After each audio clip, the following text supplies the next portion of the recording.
वजीर आला KPK को दहशत गर्द बनाकर दहशत गर्दी का कोई बहुत बड़ा मुजरम बनाकर पेश कर दिया, किस बुनियाद पर ये किया सब आपने? परवेज भाई, हमने उसको दहशतगर्द बना के पेश नहीं किया जी।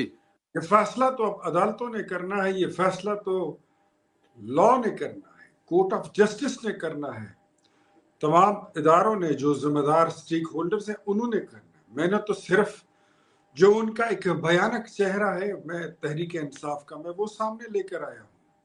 पहले दिन जब वो मेरी और बिरादरम अताउल्लाह तारड़ साहब की हमने एक प्रेस कॉन्फ्रेंस की थी, तो उसमें उन्होंने कहा था कि उनके खिलाफ दहशत गर्दी के मुकदमात हैं, केसेस हैं। तो सारी PTI हम पे बड़ी तेज दौड़ दौड़ के आ रही थी कि दहशत गर्दी के कैसे वाक़यात, आपने एक ठीक ठाक पाकिस्तानी को दहशत गर्द बना दिया। तो फिर उसके बाद हमने कहा कि